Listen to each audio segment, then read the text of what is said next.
पॉपुलर्स, this is your Ayush भैया and आज की वीडियो में हम लोग पूरे आईटी को एक ही वीडियो में कवर करेंगे। पूरे वीडियो को देख के जाओ एंड तुम लोग आईटी के पेपर में आग लगा के आओगे, धुआं धुआं कर दोगे। ये एक वीडियो वर्थ इट होने वाली है। वीडियो थोड़ा लंबा होगा लेकिन वीडियो के अंदर जो कंटेंट होगा वो वर्थ इट कंटेंट होगा, इसलिए पूरे वीडियो को जरूर देखना एंड यार चैनल पे नए हो तो सब्सक्राइब जरूर करना, क्योंकि लिटरली जानते हो इस वीडियो को रिकॉर्ड करते करते मेरा गला सही में बैठ चुका है एंड ज़्यादा बोल भी नहीं पाऊंगा, लेकिन तो भी अपने भैया का इस एफर्ट के लिए एक सब्सक्राइब, एक लाइक और एक प्यारा सा कमेंट बनता है। तो आराम से चिकमुकु बैठो एंड आज की इस इंफॉर्मेटिव आईटी वीडियो का मजा लो, जिससे तुम लोग अपने आईटी के एग्जाम में आग लगा के आ सकते हो। तो अब चलो हम लोग पार्ट बी को शुरू करते हैं, जो कि तुम्हारे एग्जाम में 40 मार्क्स कैरी करेगा एंड इसमें हम लोग डायरेक्टली इंपॉर्टेंट क्वेश्चंस को सॉल्व करना शुरू करेंगे। ठीक है, तो सबसे पहला चैप्टर हम लोगों का डाटाबेस मैनेजमेंट सिस्टम। तो तुम्हारी स्क्रीन में सबसे पहला टेम्पलेट आ गया होगा। तो पहला क्वेश्चन क्या हम लोगों का, what are styles, what are the advantage of using styles, यानी कि आखिर स्टाइल्स होता क्या है एंड इसके एडवांटेजेस क्या है। तो आंसर क्या है, a style is a set of formats that you can apply to selected pages, text, frames and other element in your document to quickly change the appearance. ठीक है, यानी कि तुम स्टाइल्स को यूज कर सकते हो कोई भी टेक्स्ट में, फॉर्मेट में, जिससे उसकी अपीयरेंस चेंज हो सकती है। यही बोल रहा है। एडवांटेजेस क्या है, style help us to apply consistent formatting to document, समझ गए। सेकंड क्या है, using style can be easily change the existing format. Third क्या है, style makes major formatting changes simple. ठीक है, यानी कि बहुत ज्यादा मेजर फॉर्मेटिंग चेंजेस होता है ना, उसे सिंपल कर देता है स्टाइल्स। तो देखो जो भी क्वेश्चन दूंगा इसका पीडीएफ तुम लोगों को टेलीग्राम ग्रुप में मिल जाएगा। सारे आंसर को अच्छे से रट के जाना, क्वेश्चन आएंगे। अब हमारा क्वेश्चन नंबर 2 क्या है, name the style supported by openoffice.org। तो यार इसका आंसर लिटरली बहुत लंबा है, तुम्हारे स्क्रीन पे स्क्रीनशॉट ले लो अगर टेलीग्राम पे नहीं हो। ठीक है, तो इस आंसर को अच्छे से याद कर लेना। चलो नेक्स्ट क्वेश्चन की तरफ चलते हैं, जो कि है explain how to update a style, यानी कि स्टाइल को हम लोग कैसे अपडेट कर सकते हैं, ये क्वेश्चन पूछ रहा है। To update a style from a selection in Open Office Writer follow this step. तो नीचे स्टेप हम लोगों को दे दी गया है, तुम्हारे स्क्रीन पे दिख रहा होगा स्टेप। पहला है open the style and formatting window. सबसे पहले तुम लोगों को स्टाइल खोल लेना है और फॉर्मेटिंग विंडो खोल लेना है। सेकेंड में तुम लोगों को डॉक्यूमेंट खोल लेना है, select an item that has the style format you want to adopt, ASVA style. जिस टाइप का स्टाइल तुम लोगों को अप्लाई करना अपने फॉन्ट में, तो सिंपली तुम लोगों को वो सेलेक्ट कर लेना। थर्ड में क्या है, in the styles and formatting window select the style you want to update. फिर तुम लोगों को फॉर्मेटिंग विंडो में स्टाइल को सेलेक्ट कर लेना है एंड फिर कौन से स्टाइल को तुम लोग यूज करना चाहते हो वो सेलेक्ट कर लेना है।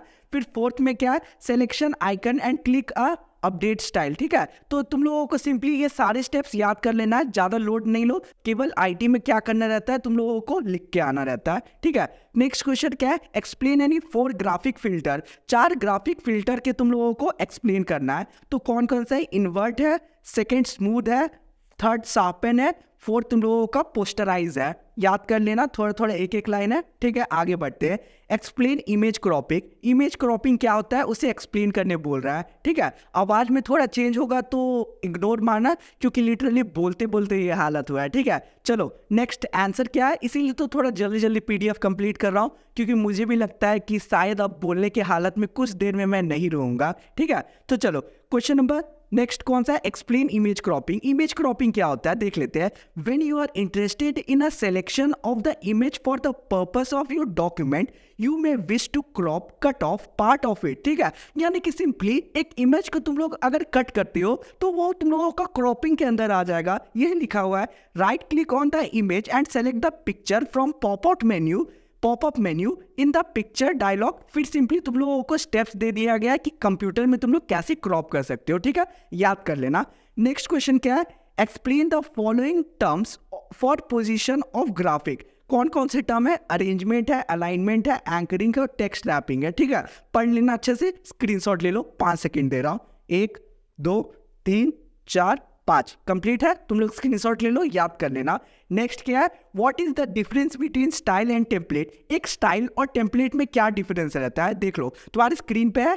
पहला है, a style is a set of format that you can apply to selected pages, text, frames and other element in your document to quickly change their appearance. ठीक है, समझ गए? टेम्पलेट क्या होता है? Template is a model that you use to create other document. यानी कि template क्या होता है? टेम्पलेट को यूज करके तुम एक डॉक्यूमेंट क्रिएट कर सकते हो। Style help us to keep formatting consistent in the entire document. जो तुम्हारा स्टाइल होता है वो पूरा इंटायर डॉक्यूमेंट में सेम रहता है।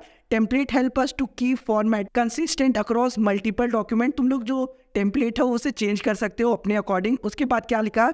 वॉट, नेक्स्ट क्वेश्चन क्या है? Right 4 characteristic of a good table of content. ठीक है, आंसर क्या है? तुम्हारे स्क्रीन पे 4 तुम लोगों को कैरेक्टरिस्टिक दे दिया गया है, उसे याद कर लेना। लिटरली अब ज़्यादा आवाज़ चेंज हो रहा है मेरे अकॉर्डिंग। ठीक है, इस PDF को लिटरली कंप्लीट कर लेते हैं, फिर मैं रेस्ट ले लूँगा। What are the advantages of mail merge? यानी कि मेल मर्ज का क्या क्या एडवांटेज है? एडवांटेज ऑफ मेल मर्ज क्या है देख लेते हैं। It saves our time and effort. ये हम लोगों का टाइम और एफर्ट को सेव करता है। Second, it helps to create multiple personalize letter in a very less time. हम लोगों को पर्सनलाइज लेटर को बहुत ही ईजी टाइम में, जल्दी टाइम में क्रिएट करने में हेल्प करता है। थर्ड, तुम लोगों का it also help to keep the formatting consistent in all the letter. समझ गए? उसके बाद नेक्स्ट है हमारा इलेक्ट्रॉनिक स्प्रेडशीट। नेक्स्ट चैप्टर है, चलो इसका हम लोग देख लेते हैं। Name any 2 spreadsheet software. 2 spreadsheet software का नाम क्या है? Libre Office Calc, MS Excel. समझ गए? 2 क्या है लिख देना।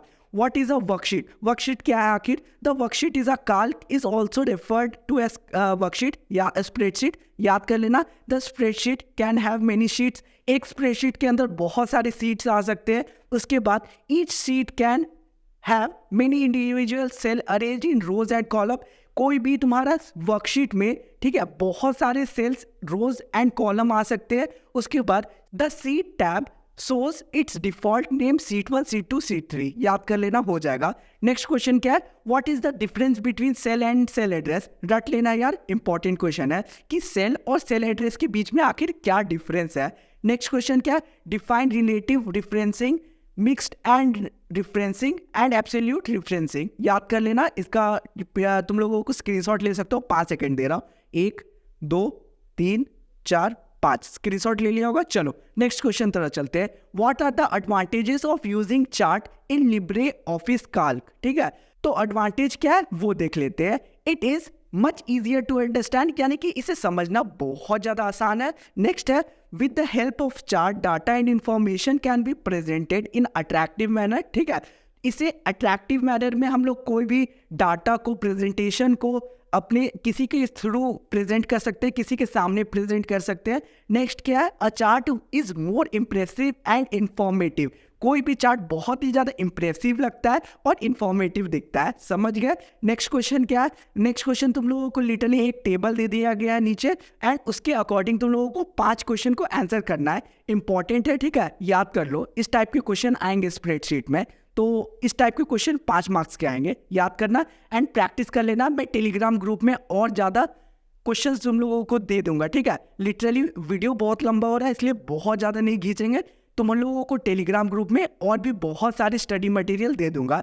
उसके बाद database management system next chapter में आते हैं। What is database? Give example. A collection of related information organized as table is known as database. Example क्या है? INGRES, MySQL etcetera. हो गया तुम लोगों का। उसके बाद क्या है? Write the purpose of DMBS। DMBS यानी कि डाटाबेस मैनेजमेंट सिस्टम का पर्पस बताओ। क्या है purpose? It is use to store logical related information eight centralised location. एक पर्टिकुलर लोकेशन में तुम लोग डाटा को स्टोर कर सकते हो, इंफॉर्मेशन को स्टोर कर सकते हो। It facilitates data sharing among all the application requiring it. समझ गए? What is the difference between rows and column? Important है, याद कर लेना कि एक रो और कॉलम क्या होता है, तुम लोगों को पूछ सकता है एग्जाम में। नेक्स्ट है distinguish between data and information. ठीक है, तो डाटा क्या है? आंसर देख लेते हैं। It is a raw fact. ठीक है, डाटा एक रॉ फैक्ट है। It is process form of data, यानी कि प्रोसेस्ड फॉर्म ऑफ डाटा को इन्फॉर्मेशन बोलते हैं। नेक्स्ट क्या? It consist of fact, symbol, images और रेफरेंस और analysis. It consider knowledge derive from study, experience और इंस्टीट्यूशन। एग्जाम्पल भी नीचे गिवन है, अच्छे से याद कर लेना, आ सकता है। ठीक है, नेक्स्ट क्वेश्चन क्या है? Discuss the component of a database. Database की कंपोनेंट क्या है? अच्छे से स्क्रीनशॉट ले लो, 5 सेकेंड दे रहा हूँ। 1 2 3 4 5 ले लिया होगा स्क्रीनशॉट एंड पीडीएफ टेलीग्राम पे मिलेगा। Distinguish between a record and a field in a table with example, ठीक है। तुम लोगों को रिकॉर्ड और फील्ड के बीच में जो डिफरेंस है वो बताना है। एंड एक चीज बता दे रहा हूँ कि ये बहुत बार ये क्वेश्चन रिपीट हुआ है, इसमें मिनिमम 5 तुम लोगों को डिफरेंस याद करके जाना है जो तुम्हारे स्क्रीन पे है, ठीक है। तो तुम लोग सारे एग्जाम्पल को याद कर लेना एंड सारे पॉइंट्स याद कर लेना, इंपॉर्टेंट है ये क्वेश्चन। नेक्स्ट क्वेश्चन क्या है? नेक्स्ट क्वेश्चन एक टेबल दे दी गया है, इसके अकॉर्डिंग तुम लोगों को बेसिकली आंसर को लिखना है। तो देख लो, इसका स्क्रीनशॉट ले लो, इस टाइप के क्वेश्चन पूछे जा सकते हैं तुम्हारे DBMS, ठीक है। तो ले लिया। नेक्स्ट चैप्टर है तुम्हारा वेब एप्लीकेशन एंड सिक्योरिटी। ये लिटरली तुम लोग ना खुद के लॉजिक और दिमाग से लिख सकते हो, बहुत इजी चैप्टर है। इंपॉर्टेंट क्वेश्चन दे देता हूँ एंड इसका एक बहुत ही मस्त PDF मेरे पास है लिटरली, उसको अगर पढ़ के जाओगे तो इस चैप्टर से एक भी सिंगल नंबर नहीं कटेगा। तुम लोगों को मैं टेलीग्राम पे सेंड कर दूंगा, उसे अच्छे से पढ़ लेना, ठीक है। उसमें बहुत अच्छे अच्छे क्वेश्चन है लिटरली, मैं सब नहीं करवा पा रहा हूँ क्योंकि लिटरली मेरा गला का हालत तुम लोग देख पा रहे हो, ठीक है, सुन पा रहे होगे, ठीक है। चलो आगे चलते हैं। एक्सपैंड द फॉलोइंग टर्म, तुम लोगों को एक्सपेंशन का आ सकता है इस चैप्टर से, तो याद कर लो। DSL का फुल फॉर्म क्या होता है? Digital subscriber line. तुम लोगों को ISP का क्या होता है? Internet service provider. मॉडेम का क्या होता है? Modulator and demodulator. WWW क्या होता है? World wide web. उसके बाद LAN क्या होता है? Local area network. मैन क्या होता है? मेट्रोपॉलिटेनियर एरिया नेटवर्क। मैन होता है मेट्रोपॉलिटेनियर एरिया नेटवर्क। उसके बाद van wide area network.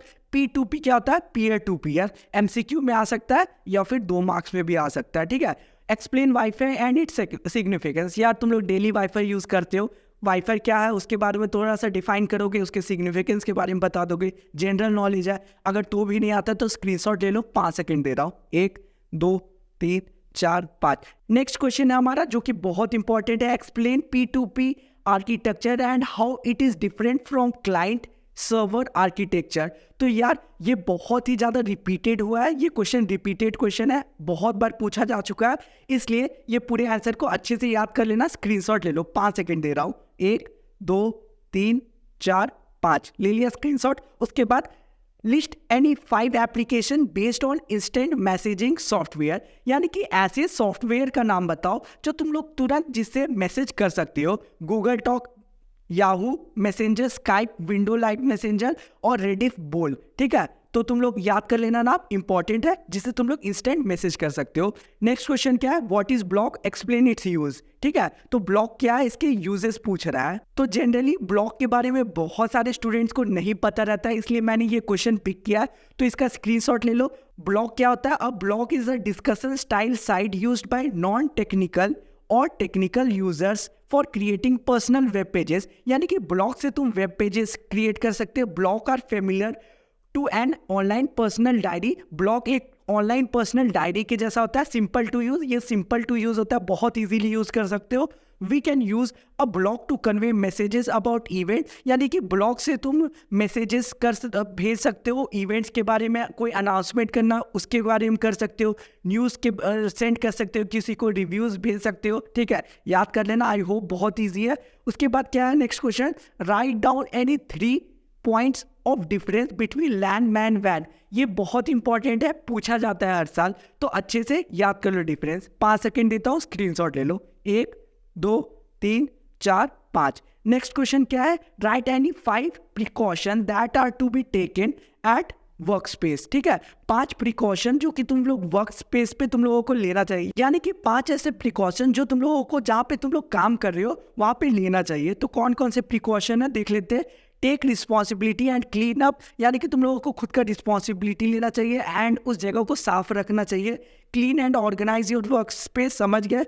Ensure a clear and easy route to emergency exit, कभी इमरजेंसी हुआ तो तुम लोगों को एक और दूसरा रास्ता देख के रखना चाहिए। उसके बाद थर्ड क्या है? Ensure a clear and easy route to emergency exit and equipment. इसके बाद क्या है? Be alert and awake on the job, यानी कि हमेशा अलर्ट रहो और वेकअप रहो, कोई भी सिचुएशन के लिए तैयार रहो। उसके बाद क्या? Be attentive all times of your work surrounding, हमेशा तुम लोग अटेंटिव रहो अपने काम के दौरान। तो ये कुछ क्वेश्चन थे जो कि बहुत इंपॉर्टेंट थे तुम्हारे पार्ट बी से, ठीक है।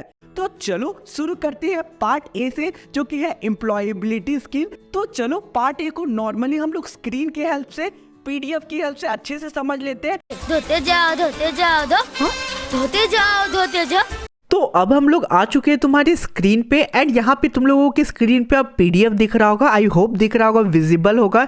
एंड लिटरली मैंने क्या सोचा था कि मैं तुम लोगों को एमसीक्यू करवा दूंगा एम्प्लॉयबिलिटी स्किल में, जिससे तुम लोग एमसीक्यू वाले पार्ट में फुल मार्क्स तो ले आते, लेकिन फिर बाद में मैंने सोचा कि अगर एमसीक्यू करवाऊंगा तो तुम्हारा 2 मार्क्स वाला क्वेश्चन तुम लोग कैसे अटेम्प्ट करोगे। इसलिए फिर फाइनली मैंने डिसाइड किया कि मैं तुम लोगों को पूरा पीडीएफ ही एक्सप्लेन कर दूंगा, जिससे क्या होगा कि एमसीक्यू तो तुम लोग आराम से कर ही लोगे पीडीएफ से एंड 2 मार्क्स वाले क्वेश्चन भी तुम लोग आंसर कर लोगे। तो इजीली तुम लोग फिर इस चैप्टर से, इस पार्ट ए से, एम्प्लॉयबिलिटी स्किल से जो 10 मार्क्स का क्वेश्चन आएगा वो तुम लोग आराम से हैंडल कर लोगे। इसलिए हम लोग ये पीडीएफ कर लेंगे एंड तुम लोगों को काम कंप्लीट हो जाएगा। तो देखो यार, ये जो पीडीएफ होगा ना, ये टेलीग्राम चैनल पे मैं अपलोड कर दूंगा लिटरली, एंड पीडीएफ काफी इंपॉर्टेंट है, बस इसे पढ़ लोगे तो 10 मार्क्स श्योर शॉट आ जाएंगे। तो चलो हम लोग एम्प्लॉयबिलिटी स्किल के जो 5 चैप्टर्स है उसे एक ही वीडियो में कवर कर लेते हैं एंड आगे फिर पार्ट बी भी हम लोग कवर करेंगे। तो सबसे पहला चैप्टर है हम लोगों का कम्युनिकेशन स्किल। तो कम्युनिकेशन स्किल का एक प्रॉपर डेफिनेशन क्या होता है ये भी पूछा जा सकता है क्वेश्चन में, इसलिए कम्युनिकेशन के डेफिनेशन से हम लोग स्टार्ट करते हैं। Communication skill means how do we communicate with each other. ठीक है, कम्युनिकेशन का ये मतलब होता है कि कैसे हम लोग एक दूसरे से कम्युनिकेट कर सकते हैं। The way of presenting our information is very important. जिस तरह से हम अपने इंफॉर्मेशन को एक दूसरे से प्रेजेंट करते हैं वो काफी ज्यादा इंपॉर्टेंट होता है। Communication skill include those areas which deal with our talking, writing, expressing our views. ठीक है, जो कम्युनिकेशन स्किल होता है वो talking, writing, expressing our views, ये सारे एरियाज पे डिपेंड करता है। ठीक है, by reading this chapter you will understand how to communicate with other decently. ठीक है, इस चैप्टर को पढ़ने के बाद तुम लोगों को कम्युनिकेशन के बारे में बहुत सारी चीजों के बारे में पता चलेगा। तो पहला सेशन है हमारा मेथड ऑफ कम्युनिकेशन। तो सीट बेल्ट बांध लो, आराम से चुकू-मुकू बैठो एंड यहाँ से मेन सेशन हम लोगों का शुरू हो रहा वीडियो का। The word communication comes from a Latin word communicare meaning to share. ठीक है, जो हमारा कम्युनिकेशन का वर्ड है वो एक लैटिन वर्ड से डिराइव किया गया जो कि है कम्युनिकेयर, जिसका मतलब होता है शेयर करना। ठीक है, तो ये इंपॉर्टेंट लाइन था, इसे याद कर लेना। एंड उसके बाद हम लोगों का है communication has 3 important part, transmitting, listening and feedback. 3 type के कम्युनिकेशन होते हैं, ये तीनों का क्या क्या डेफिनेशन है ये तुम लोगों को याद कर लेना सिंपली। आगे है कम्युनिकेशन प्रोसेस एंड एलिमेंट, यानी कि कम्युनिकेशन का क्या प्रोसेस है एंड कम्युनिकेशन में कौन कौन से एलिमेंट आते हैं वो सारे चीज़ों के बारे में आगे लिखा गया है। तो sender, message, channel, receiver, feedback, ये सारे आते हैं एलिमेंट्स में। सेंडर क्या होता है? The person beginning the communication, यानी कि ऐसा इंसान जो कम्युनिकेशन को शुरू कर रहा है वो सेंडर आ जाएगा। मैसेज क्या होता है? The information that sender wants to convey, यानी कि जो इंफॉर्मेशन कोई सेंडर कन्वे करना चाहता है वो मैसेज कहलाता है। चैनल क्या होता है? The means by which the information is send, ऐसा मीन्स जिससे कोई भी इंफॉर्मेशन सेंड हो रहा है किसी और पे, वो चैनल कहलाता है। रिसीवर क्या होता है? The person who receive the message. ठीक है, जैसे कि मैं तुम लोगों से बात कर रहा हूं, एक मैसेज प्रोवाइड कर रहा हूं, तो तुम लोग रिसीवर हो जाओगे, मैं सेंडर हो जाऊंगा। एंड चैनल क्या हो जाएगा? चैनल ऑब्वियसली मेरा यूट्यूब चैनल हो जाएगा कि ये एक मीडियम हो जाएगा हम लोगों का कम्युनिकेशन के बीच का। ठीक है, फीडबैक क्या होता है? The receiver's acknowledgement and response to the message. ठीक है, अब ऑब्वियसली तुम लोग वीडियो देख रहे हो, अभी देख रहे होगे, ठीक है, तो तुम लोग कमेंट्स में फीडबैक दोगे ना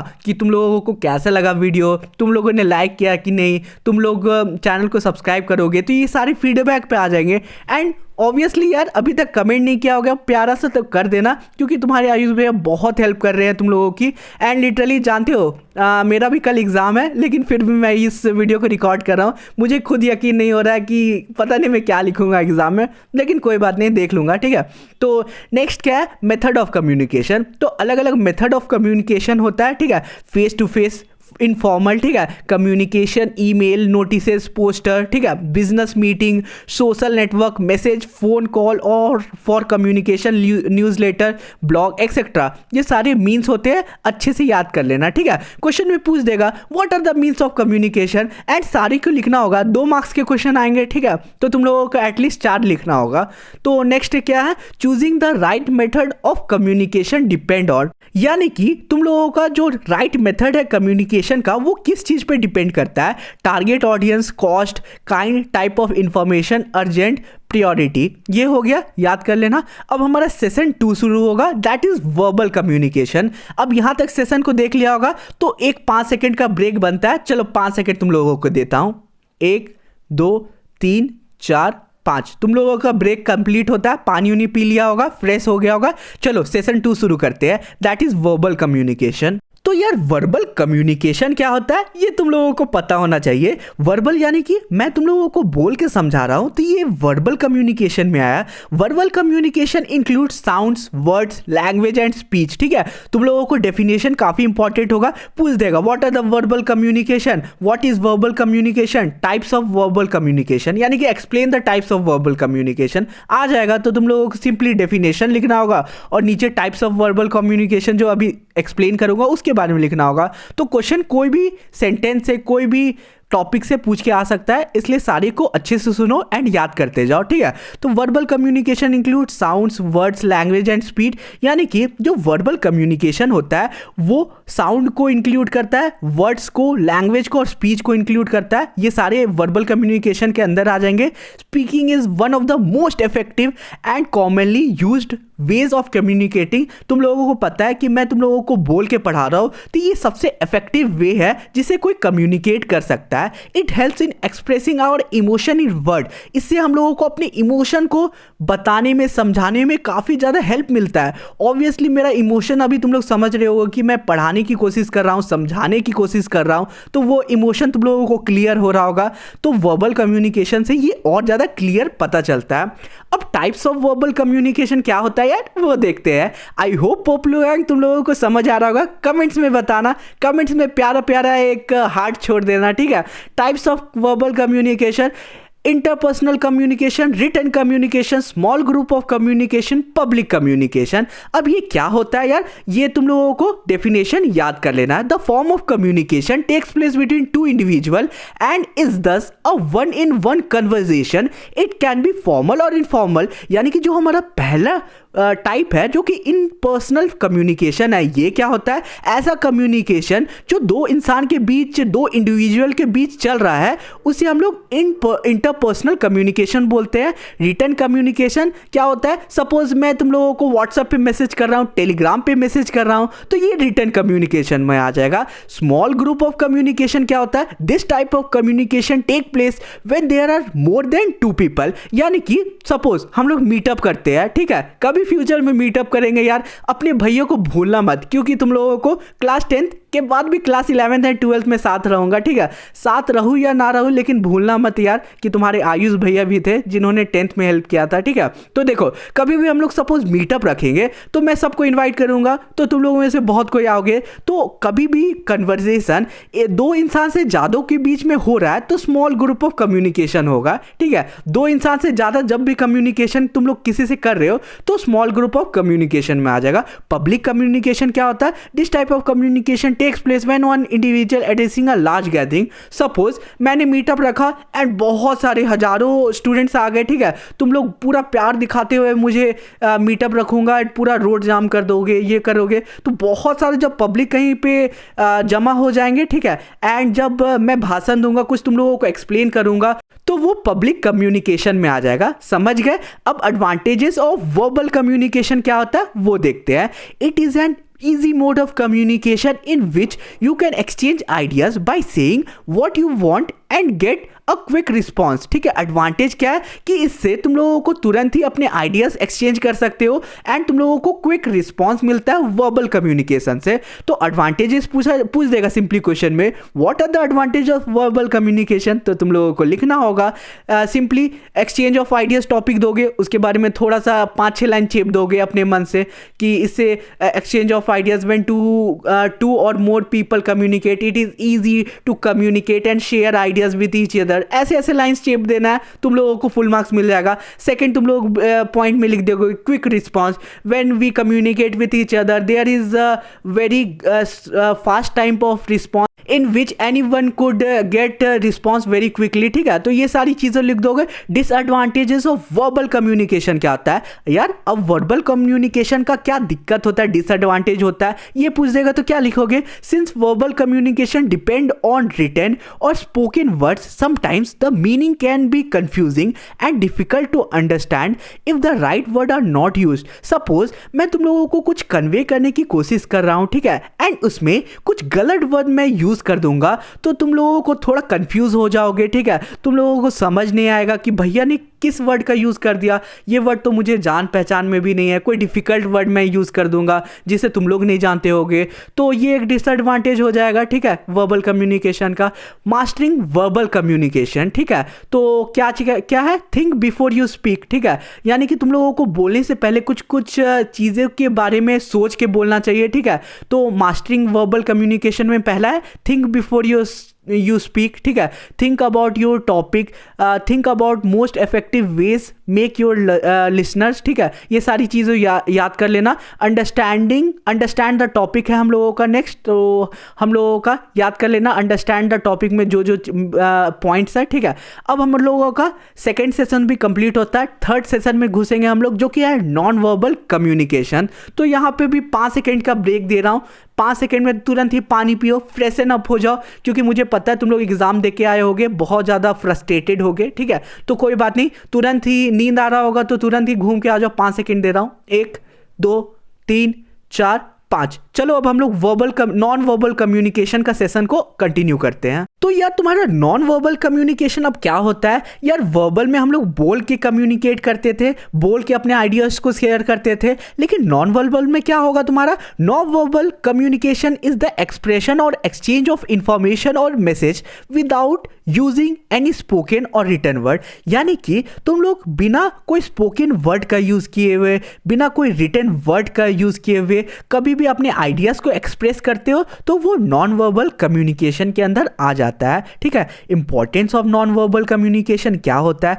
तुम्हारे स्क्रीन पे है, in our day to day communication, ठीक है। तो इन पॉइंट्स को याद कर लेना, ठीक है। अब आगे बढ़ते हैं, types of non verbal communication. अब कौन कौन से different types of non verbal communication होते हैं वो तुम लोग देख लो, थोड़ा जूम कर दे रहा हूँ। फेशियल एक्सप्रेशन होता है, ठीक है, पोस्चर होता है, गेस्चर और बॉडी लैंग्वेज होता है, टच, स्पेस, आई कॉन्टैक्ट, ये सारी चीज़ आ जाएंगे तुम्हारे types of non verbal communication में। अब एग्जाम्पल ऑफ विजुअल कम्युनिकेशन देख लेते हैं, ठीक है, थोड़ा सा पीछे कर देता हूँ। सेशन 4 शुरू होगा, जो कि है communication cycle and the importance of feedback, ठीक है।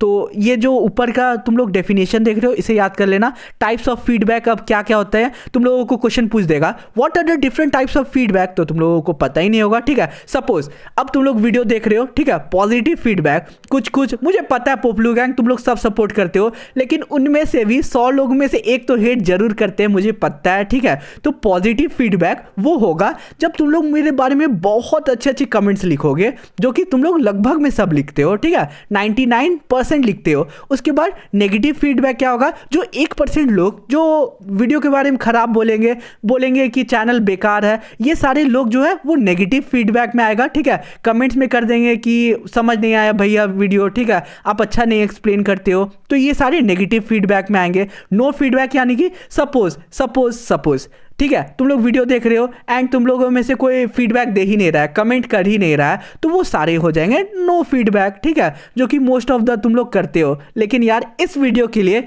आप प्लीज़ कमेंट एम रखते हैं 1000 कमेंट्स, नहीं 1000 नहीं, 1000 तो तुम लोग कर ही देते हो, चलो रखते हैं हम लोग 1500 कमेंट, जो भी मन है वो कर देना यार, ठीक है, कमेंट, ठीक है, क्योंकि वीडियो लंबा होगा, 1 शॉट होगा, तो वीडियो देखते ही देखते एक प्यारा सा कमेंट छोड़ देना। नेक्स्ट अब हम लोगों का टॉपिक क्या है? A good feedback is one that is, ठीक है, specific, timely, polite, offering continuing support, ठीक है, ये सारे हो जाएंगे तुम्हारा a good feedback is one that is, ठीक है। तो सारे का डेफिनेशन याद कर लेना, ठीक है। सब चीज़ डिटेल में जाएंगे तो बहुत लंबा वीडियो जाएगा एंड तुम लोगों के पास लिटरली टाइम नहीं है, तो कुछ चीज़ों को मैं बोल दूंगा जो याद करना है वो याद करते जाना एंड मैक्सिमम चीज़ तो मैं एक्सप्लेन कर दूंगा तुम लोगों को, ठीक है।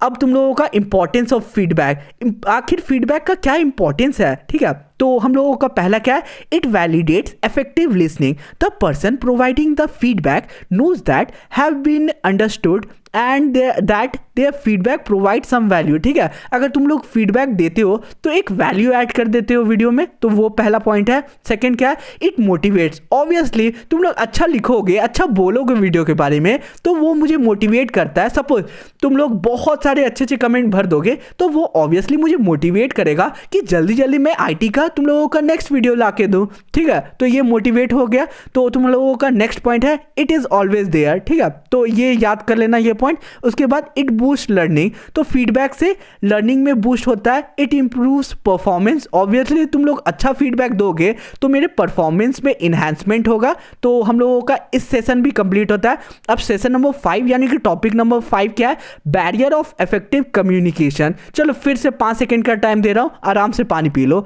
1 2 3 4 5 पोपलेगैंग जग जाओ तुरंत। चलो सेशन 5 शुरू करते हैं। तो हम लोगों का बैरियर क्या होता है इफेक्टिव कम्युनिकेशन में, वो देखते हैं। What is effective communication, effective communication आखिर होता क्या वो जानते हैं। Effective communication follow the basic principle of professional communication skill.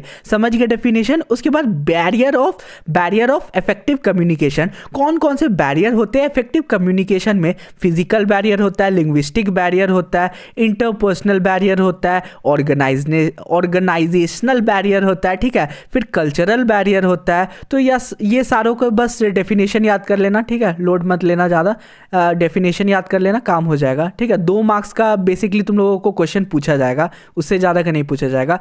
Veg to overcome barrier to effective communication. ठीक है, कौन कौन से वेज है जिससे तुम लोग बैरियर्स को रिमूव कर सकते हो इफेक्टिव कम्युनिकेशन के लिए। Use simple language. ठीक है, मैं फ्रेंडली लैंग्वेज यूज़ करूँगा वीडियो को एक्सप्लेन करने के लिए, सिंपल लैंग्वेज यूज़ करूँगा, तो ये एक बैरियर रिमूव हो जाएगा कम्युनिकेशन का बीच का, तुम लोगों को ज़्यादा अच्छे से समझ आ जाएगा। ठीक है, सेकेंड पॉइंट है, do not form assumptions on culture, religion और ज्योग्राफी। ठीक है, ऑब्वियसली मैं पढ़ाते हुए किसी कल्चर को टारगेट करूँगा, किसी रिलीजन को टारगेट करूँगा, किसी ज्योग्राफी को टारगेट करूँगा, तो ये गलत इंपैक्ट तुम लोगों के अंदर डालेगा। तो ये एक बैरियर हो जाएगा। अगर मैं इन चीज़ों को यूज़ नहीं करूँगा अपने इफेक्टिव कम्युनिकेशन में, तो तुम लोग ज़्यादा अच्छे से इंटरेक्ट करोगे, क्योंकि एजुकेशन में ऑब्वियसली ये सब मायने नहीं रखता है, एंड आज के वर्ल्ड में ये सारी चीज़ें मायने नहीं रखता है। ठीक है, थर्ड क्या हम लोगों का, try to communicate in person as much as possible. ठीक है, कम्युनिकेट करो एक दूसरे से जितना पॉसिबल हो सकता है उतना, ये बोल रहा है तीसरा पॉइंट।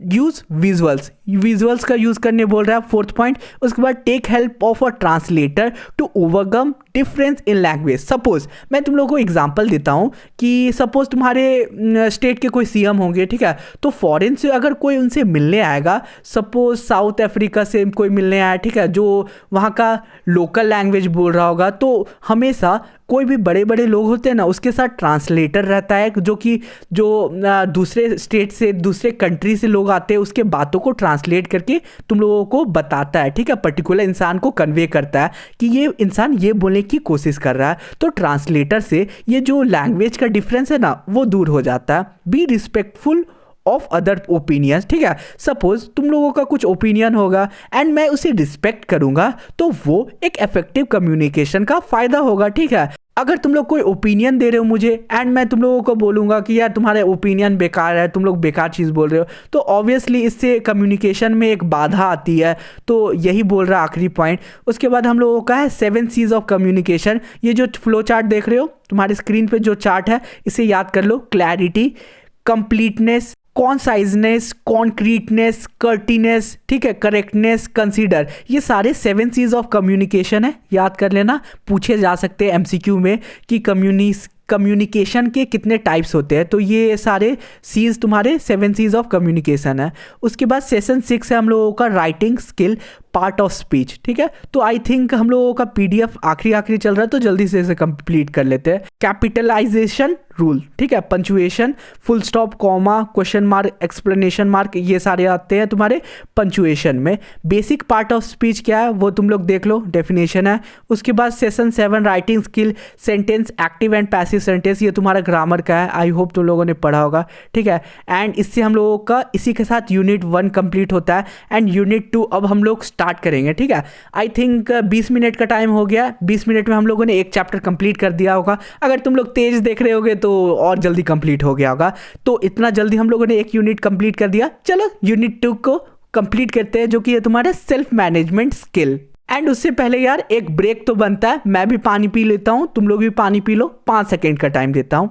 1 2 3 4 5। चलो अब हम लोग यूनिट 2 को शुरू करते हैं। तो यार सेल्फ मैनेजमेंट स्किल क्या होता है वो समझते हैं। Self management skill are those skill that help a person to control his thought, wants, feeling and action. यार सेल्फ मैनेजमेंट स्किल एक ऐसा स्किल होता है जिससे कोई भी इंडिविजुअल अपने थॉट्स को, यानी कि जो भी उसके दिमाग में चल रहा है, अपने फीलिंग्स को, अपने एक्शन को, सभी चीज़ों को कंट्रोल कर सकता है, ठीक है। समझ गया डेफिनेशन। आगे क्या है? It allow you to maximize your productivity and performance in various field of your career। Obviously यार अगर तुम लोग अपने आप को कंट्रोल करोगे, अपने थॉट्स को कंट्रोल करोगे, अपने फीलिंग्स को कंट्रोल करोगे, अपने एक्शन को कंट्रोल करोगे, तभी तुम लोग अपने करियर के वेरियस फील्ड में अचीवमेंट पा सकते हो। यार देखो सभी चीज़ें, सभी लोगों को सभी चीज़ें नहीं मिलता, ठीक है। तुम्हारे दिमाग में कुछ नेगेटिव थॉट आ रहा होगा तो तुम लोग अपने आप को, तुम लोगों को कंट्रोल करना होगा, अपने दिमाग को बोलना होगा कि यार ये गलत हो रहा है, जो ये चीज़ें सोच रहे हो वो गलत है। तो अपने एक्शंस को कंट्रोल करोगे, अपने दिमाग को तुम लोग कंट्रोल करोगे, तभी तुम लोग अपने करियर में अच्छे मुकाम पे पहुंच पाओगे। लिटरली सपोज तुम्हारा दिमाग दिन भर बोलेगा कि तुम गेम खेलो, तो तुम लोगों को अपने दिमाग को कंट्रोल करना होगा ना। मुझे पता है कि गेम खेलने से प्लेजर मिलता है, लेकिन तुम लोगों को ये भी देखना होगा कि वो तुम्हारा करियर डिसाइड नहीं करेगा, ठीक है। अगर तुमको लिटरली उस फील्ड में कुछ करना है तब अलग बात है, ठीक है। लेकिन अगर नहीं करना है तो तुम लोग गेम खेल रहे हो एंड दिन भर गेम खेलोगे तो वो गलत हो जाएगा। तो तुम लोगों को एक्शंस को कंट्रोल करना होगा। तो वही चीज़ यहाँ पे लिखा हुआ है। आगे क्या लिखा हुआ है? When we talk about employability, self management skill help you to manage a good career path. वही चीज लिखा हुआ है कि तुम लोग एक सेल्फ मैनेजमेंट स्किल से अपने करियर के पाथ को अच्छे से चूज कर सकते हो, अच्छे से करियर को अपने पैशनेट तरीके से पूरा कर सकते हो। It help you to overcome in many bad situation, ठीक है। इससे तुम लोग बहुत सारे बैड सिचुएशन को हैंडल कर सकते हो। हियर इज एन आर्टिकल, ठीक है, यानी कि नीचे के हम लोग जो आर्टिकल चैप्टर पढ़ेंगे उसमें यही सब चीज़ों के बारे में पता चलेगा। Following are the some skill you must master in to succeed in life, ठीक है। ये कुछ स्किल्स है जो तुम लोगों को फॉलो करना चाहिए जिससे तुम लोग अपने लाइफ में सक्सेसफुल बन सकते हो। पहला है सेल्फ अवेयरनेस, सेकंड है रिस्पॉन्सिबिलिटी, थर्ड है टाइम मैनेजमेंट, फोर्थ है एडेप्टिबिलिटी, ठीक है। तो ऑब्वियसली तुम लोग क्या करना कि सारे का डिफिनेशन याद कर लेना। समझ गया कि क्या करना है, क्योंकि ये सब जनरल नॉलेज का टॉपिक है। उसके बाद स्ट्रेस क्या होता है? सेशन 1 हम लोगों का स्टार्ट होगा स्ट्रेस मैनेजमेंट। स्ट्रेस क्या होता है? Stress can be defined as our emotional, mental, physical and social reaction to any prescribe demand or threat. This demand or threat are called stress, ठीक है। जो भी दिमाग हम लोगों को बोल रहा है कि तुम ये काम करो एंड अगर हम लोग वो काम नहीं करते हैं तो हमारा दिमाग स्ट्रेस लेने लगता है। तो वही चीज़ यहाँ पे लिखा हुआ है। For example, you are too close to exam but feel unprepared, ठीक है। सपोज तुम्हारा एग्जाम परसू है एंड अभी भी तुम अनप्रिपेयर्ड फील कर रहे हो, तो इससे स्ट्रेस बढ़ेगा तुम लोगों का। You are expecting a loss of someone close in the family. Suppose यार मुझे जानते हो इंस्टाग्राम पे ये मैसेज आते हैं कि भैया मेरा ब्रेकअप हो गया है एंड अभी एग्जाम चल रहा है, बोर्ड्स चल रहा है, तो मैं यार कैसे टैकल करूँ इस सिचुएशन को। तो ये सारी चीज़ों से क्या होता है? स्ट्रेस डेवलप होता है। तो इन सब चीज़ों को बोलूँ तो लोड बिल्कुल भी मत लेना, ठीक है। You are worried about the people would you think of you if you don't dress well or can not speak confidently, ठीक है। अगर तुम लोग कॉन्फिडेंटली नहीं कुछ बोल पाते हो तो इससे स्ट्रेस जनरेट होगा। आगे है स्ट्रेस मैनेजमेंट, कि कैसे तुम अपने स्ट्रेस को मैनेज कर सकते हो। तो एक यहाँ पे तुम्हारी स्क्रीन पे डेफिनेशन है, उसे पढ़ लेना, याद कर लेना, अगर पूछा जाता है तो लिख देना। आगे है always keep in mind the ABC of stress management. ABC क्या है अब वो देखते हैं। एडवर्सिटी और द स्ट्रेसफुल इवेंट, बी है बिलीफ और the way you respond to the event, C है तुम्हारा कॉन्सिक्वेंसेज और action and outcome of the event. ठीक है, समझ गए ABC क्या होता है स्ट्रेस मैनेजमेंट का। क्वेश्चन पूछ देगा what are the ABC of stress management, तो कंफ्यूज मत होना, ये 3 पॉइंट लिख देना, मार्क्स मिल जाएगा। 3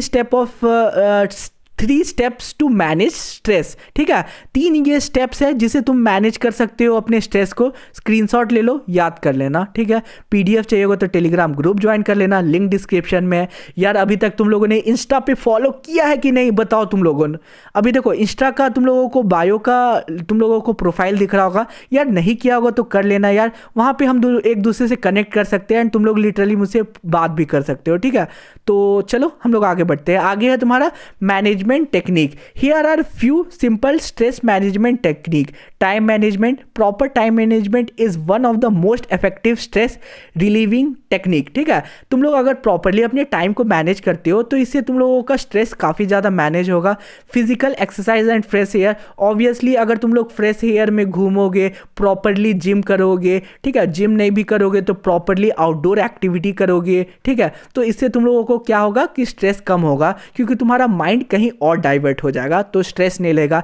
हेल्दी डाइट, ऑब्वियसली तुम लोग जंक फूड को अवॉइड करोगे। ठीक है, जंक फूड, मैदा, ये सब तुम लोग खाओगे तो तुम्हारा हेल्दी डाइट रहेगा नहीं। हेल्दी डाइट नहीं होगा तो तुम्हारा दिमाग पे ज़्यादा स्ट्रेस पड़ेगा एंड इससे स्ट्रेस बढ़ता है। पॉजिटिविटी, हमेशा लाइफ में पॉजिटिव सोचो कि मैं कोई भी काम कर सकता हूँ। पॉजिटिविटी रखोगे अपने दिमाग में तो हमेशा स्ट्रेस कम होगा। स्लीप, कोई बच्चे अब क्या करते हैं कि रात भर पढ़ते हैं, ठीक है, एंड प्रॉपरली स्लीप नहीं ले पाते तो इससे स्ट्रेस बढ़ता है। ठीक है, तो प्रॉपर स्लीप जरूरी है लाइफ में। उसके बाद है holidays with family and friend. Obviously suppose अभी मैं लगातार काम कर रहा हूँ 2 महीने से, ठीक है, तुम लोगों के लिए ऑब्वियसली वीडियोस बनाते जा रहा हूँ, तो इससे क्या हो रहा है कि मेरा स्ट्रेस थोड़ा धीरे धीरे बढ़ रहा है। ठीक है, मेरे बॉडी में कुछ भी प्रॉब्लम आ सकती है क्योंकि लगातार मैं इंडोर रह के लगातार दिन भर वीडियोस एडिट कर रहा हूँ, ठीक है, रिकॉर्डिंग्स कर रहा हूँ, तो इससे मेरा बॉडी पे बैड इम्पैक्ट पड़ेगा। तो इसे ओवरकम करने के लिए क्या कर सकता हूँ, सपोज तुम्हारा एग्जाम खत्म हुआ तो मैं भी ब्रेक लूंगा, ठीक है,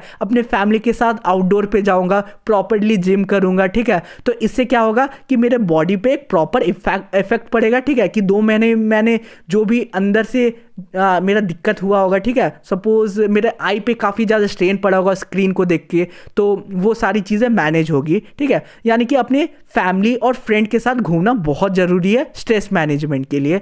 आगे क्या हम लोगों का एबिलिटी टू वर्क इंडिपेंडेंटली, तो ये कुछ पॉइंट्स है, याद कर लेना। ठीक है, आगे हमारा इमोशनल इंटेलिजेंस। तो इमोशनल इंटेलिजेंस क्या होता है वो देखते हैं।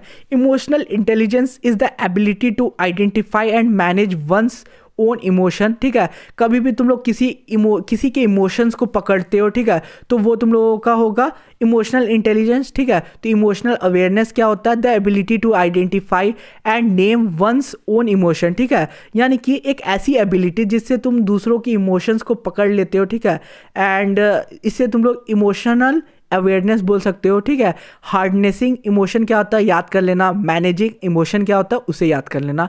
आगे क्या हम लोगों का some steps to manage emotional intelligence are as given. ठीक है, अंडरस्टैंड एंड इमोशन, रैशनलाइज और प्रैक्टिस। ठीक है, एक चीज़ और बता देता हूँ कि कोई पार्ट में भी दिक्कत होगा कमेंट करके ज़रूर पूछना, मैं रिप्लाई दूंगा, ज़रूर रिप्लाई दूंगा। अगर कोई भी एक प्रॉपर तुम लोगों को दिक्कत होगा एंड मुझे लगेगा कि हाँ इसका सॉल्यूशन तुम लोगों के पास नहीं होगा एंड तुम लोग क्वेश्चन पूछोगे कमेंट एरिया में, तो ज़रूर रिप्लाई दूंगा, क्योंकि ऑब्वियसली मैं लगभग में सबका कमेंट्स पढ़ते रहता हूँ। अभी एग्जाम्स चल रहे हैं मेरे भी, इसलिए उतना टाइम नहीं मिल पा रहा है कमेंट्स पढ़ने के लिए, लेकिन इस वीडियो का कमेंट्स ज़रूर पढ़ूंगा।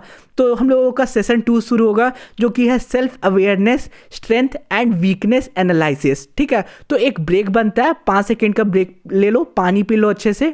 तो 5 सेकेंड देता हूँ, 1 2 3 4 5। तो तुम लोगों का 5 सेकेंड का टाइम कंप्लीट होता है एंड चलो हम लोग सेशन 2 को स्टार्ट करते हैं। तो हमारे आगे का टॉपिक है technique for identifying your strength and weakness, यानी कि तुम लोगों का कौन कौन टेक्निक है जिससे तुम लोग आइडेंटिफाई कर सकते हो कि तुम्हारा क्या क्या स्ट्रेंथ है और वीकनेस है। ठीक है, फाइंडिंग स्ट्रेंथ और abilities, think of anything that you are always successful at, यानी कि तुम सोचो कि तुम लोग किस चीज़ में हमेशा से सक्सेसफुल रहे हो। ठीक है, उसके बाद सेकेंड पॉइंट है think about what other like in you. ठीक है, तुम लोग ये सोचो एंड समझो कि जो अगले हैं वो तुम्हारे जो फ्रेंड है वो तुम्हारे में क्या पसंद करते हैं। थर्ड पॉइंट है हमारा take out time and think about what you do well. ठीक है, तुम लोग टाइम निकालो, अच्छे से खुद को इंट्रोगेट करो, पूछो अपने आप से कि तुम किस चीज़ में बहुत अच्छे हो। तो ऑब्वियसली यहाँ पे यही चीज़ लिखा हुआ है। नेक्स्ट हमारा फाइंडिंग वीकनेस, कैसे तुम लोग अपने वीकनेस को आइडेंटिफाई कर सकते हो। Point out the areas where you struggle, ऐसे एरिया को पॉइंट आउट करो जहाँ पे तुम स्ट्रगल करते हो। ठीक है, look at the feedback other usually give you, तुम लोग ऐसे फीडबैक को अगले से पूछो कि तुम अगले को क्या लगता है कि तुम्हारे में क्या कमी है। अगला जो तुम लोगों को फीडबैक देगा उससे पता चल सकता है, तुम लोग आइडेंटिफाई कर सकते हो कि वीकनेस क्या है तुम्हारा। थर्ड पॉइंट है be open to feedback and accept your weakness, तुम लोग फीडबैक को एक्सेप्ट करो एंड जो तुम्हारे वीकनेस है उसे एक्सेप्ट करो कि हाँ ये मेरे अंदर कमी है। तो फाइंडिंग वीकनेस का टॉपिक कंप्लीट होता है। आगे है difference between interest and ability. ठीक है, जो तुम्हारा इंटरेस्ट है और एबिलिटी है इसके बीच का डिफरेंस क्या है। तो इंटरेस्ट तुम्हारे सामने है, तो ये 3 पॉइंट को याद कर लेना। पूछ सकता है तुम्हारे एग्जाम में कि difference, what are the difference between interest and ability, right 3 point, right 4 point, तो ऐसे कुछ करके क्वेश्चन आ सकता है। तो इंटरेस्ट के ये 3 पॉइंट याद कर लो, एबिलिटी के ये 2 पॉइंट याद कर लो, काम हो जाएगा। एंड मुझे पता है कि पॉइंट थोड़े कम है, लेकिन अपने मन से भी तुम लोग पॉइंट्स को इंक्लूड कर सकते हो। तो आगे हम लोगों का सेशन 3 शुरू होगा जो कि है self motivation.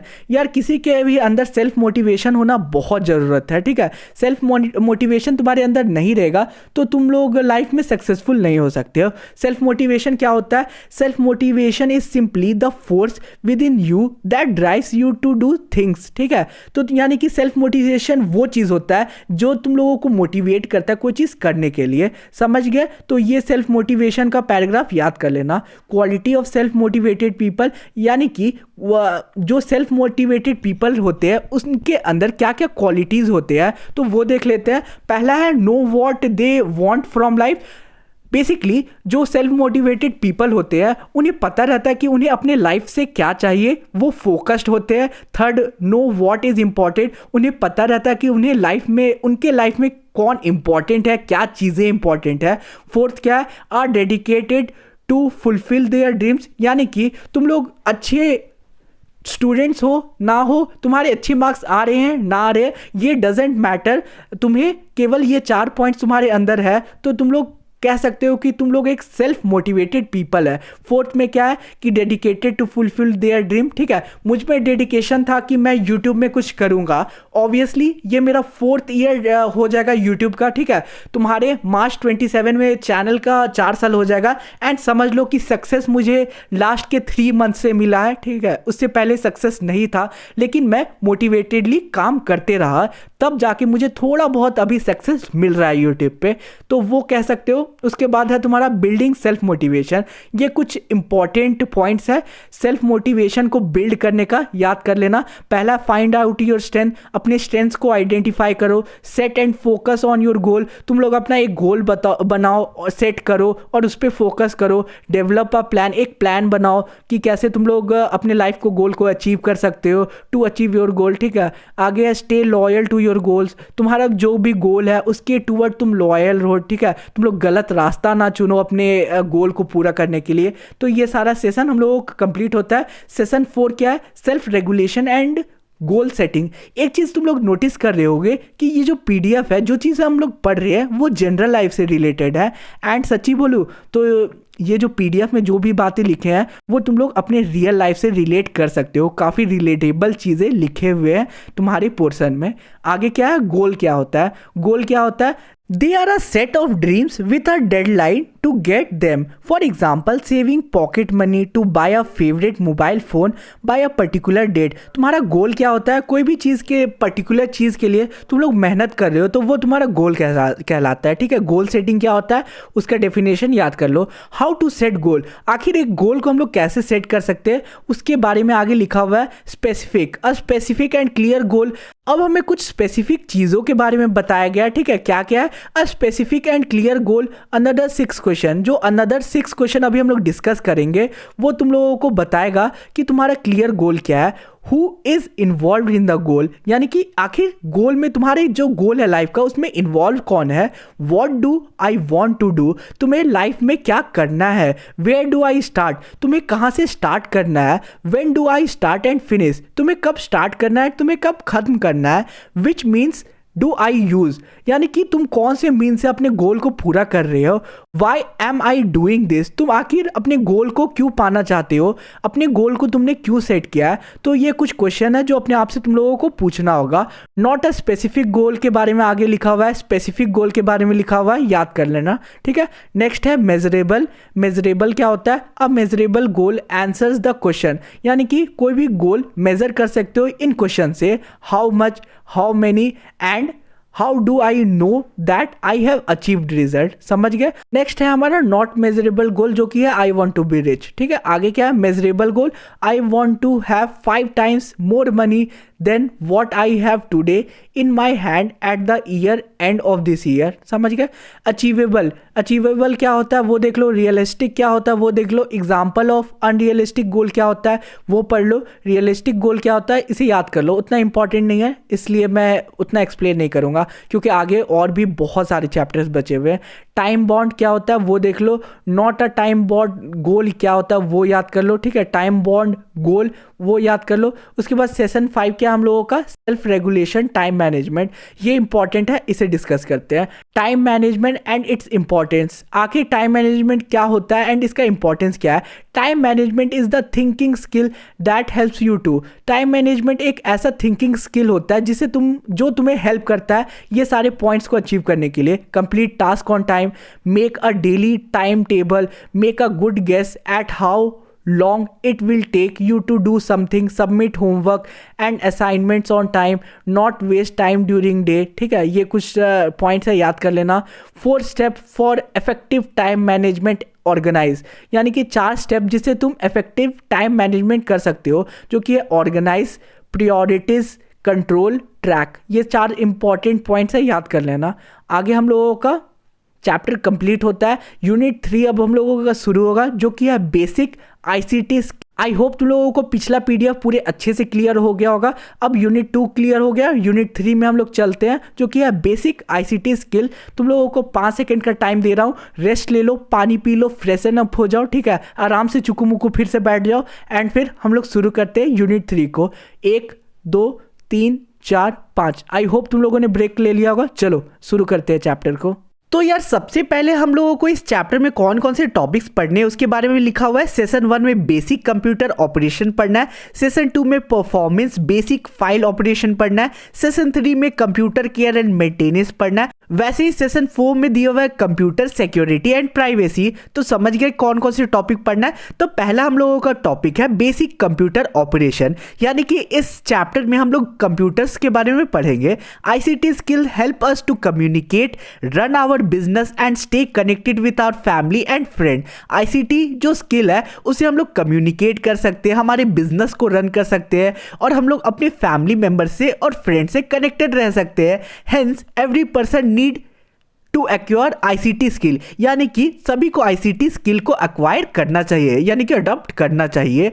And build them to stay updated with the latest software and application apps, यानी कि जो जनरेशन है उसे करेंट सॉफ्टवेयर लेटेस्ट जो चल रहे हैं, जो लेटेस्ट एप्लीकेशन ऐप्स आए हैं उनके बारे में पता होना जरूरी है। तो आईसीटी में यही हम लोग पढ़ेंगे। तो चलो नीचे देख लेते हैं। सबसे पहले कंप्यूटर हार्डवेयर एंड सॉफ्टवेयर। तो सबसे पहले हम लोगों का कंप्यूटर हार्डवेयर और सॉफ्टवेयर क्या होता है वो जानते हैं। A computer system consist of 2 main part. Computer के 2 मेन पार्ट होते हैं, हार्डवेयर और सॉफ्टवेयर। हार्डवेयर क्या होता है, the physical part that we can see and touch are called hardware, यानी कि ऐसे फिजिकल पार्ट, कंप्यूटर के ऐसे फिजिकल पार्ट जिसे हम लोग छू के देख सकते हैं वो हार्डवेयर कहलाता है। It is called machinery of computer, this are keyboard, monitor, CPU and for example keyboard, monitor और सीपीयू ये हार्डवेयर का एग्जांपल आ जाएगा। सॉफ्टवेयर क्या होता है, the part which can not be seen but it makes hardware to work, ठीक है। यानी कि ऐसे जो फंक्शन, ऐसे जो सॉफ्टवेयर जो कंप्यूटर के अंदर रहते हैं एंड सारे फंक्शन को प्रोसेस कर सकते हैं एंड हार्डवेयर जिसके कारण काम करता है उसे हम लोग सॉफ्टवेयर कह सकते हैं। एग्जांपल विंडोज, MS ऑफिस और एक्सेट्रा, ठीक है। ऑपरेटिंग सिस्टम क्या होता है? This is the software that starts working as soon as switch on a computer, ठीक है। जैसे ही हम लोग कंप्यूटर को ऑन करेंगे वैसे ही जो सिस्टम चलने लगेगा उसे ऑपरेटिंग सिस्टम बोलते हैं। It displays the desktop on the monitor. Some of the most commonly used operating system for laptop and desktops are Ubuntu, Microsoft Windows, Mac OS। कुछ एग्जाम्पल्स थे, देख लिया। Starting a computer, to start a computer, देखो अब यहाँ पे basically इस paragraph में ये लिखा हुआ है कि कैसे तुम कंप्यूटर को स्टार्ट कर सकते हो। तो ये जनरल नॉलेज है, इसके बारे में ज़्यादा बात नहीं करेंगे। जिनको पता नहीं होगा ये याद रख लेना, ठीक है। Log in and log out, ठीक है। When you log in to the computer with your login ID and password at the computer knows that you are an authorized person and allow you to work on application in the computer। ये normal सा information है कि जब भी तुम computer में login और log out करोगे तो कंप्यूटर को ये पता चल जाएगा कि तुम ऑथराइज्ड पर्सन हो, ठीक है। यानी कि ऑनर है तुम लोग कंप्यूटर के।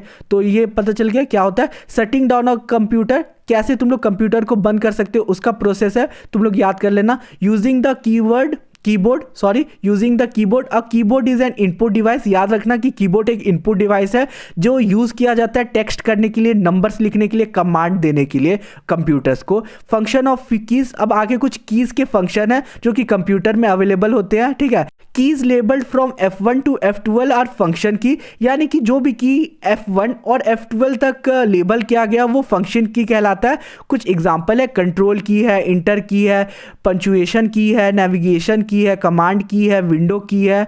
तो ये सारे कौन कौन से की है बस याद कर लेना, काम हो जाएगा। PDF तुम लोगों को टेलीग्राम में मिल जाएगा, याद कर लेना, ठीक है। Using a mouse, a small device that you can use to move, select and open item on the computer screen, ठीक है। यानी कि माउस क्या होता है? एक ऐसा स्मॉल डिवाइस जिससे तुम लोग कर्सर को मूव कर सकते हो, कुछ चीज़ों को सेलेक्ट कर सकते हो कंप्यूटर स्क्रीन में, उसे माउस कहते हैं। रोल ओवर और होवर ये क्या होता है याद कर लेना। पॉइंट एंड क्लिक क्या होता है वो याद कर लेना। ड्रैग एंड ड्रॉप क्या होता है याद कर लेना, जो कि माउस से होता है। डबल क्लिक से क्या होता है माउस में वो याद कर लेना, ठीक है। कुछ इंपॉर्टेंट कीज है, उतना भी इंपॉर्टेंट नहीं है लेकिन तुम लोगों को बेसिक टर्म्स है पता होना जरूरी है। सेशन 2 हम लोगों का टॉपिक 2 है परफॉर्मिंग बेसिक फाइल ऑपरेशन। ये क्या होता है? Files and folder, all information stored in a computer is kept in file. जो भी इंफॉर्मेशन तुम कंप्यूटर में स्टोर करते हो वो सारी फाइल्स में होते हैं।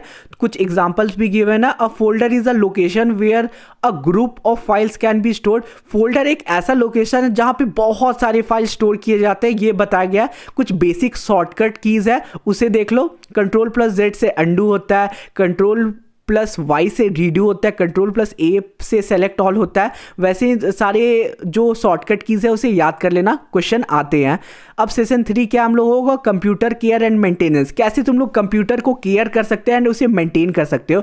तो कुछ जनरल टिप्स है वो देख लेते हैं। Basic tips for taking care of device. Keyboard, you can clean a keyboard with a soft brush, यानी कि तुम कीबोर्ड को सॉफ्ट ब्रश से क्लीन कर सकते हो। Screen, you can wipe the screen with a soft cloth to remove any finger mark. एक soft cloth से तुम लोग स्क्रीन को साफ कर सकते हो। तो कुछ आगे भी वैसे टिप्स एंड ट्रिक्स है कि कैसे तुम लोगों को कंप्यूटर को अच्छे से रखना चाहिए।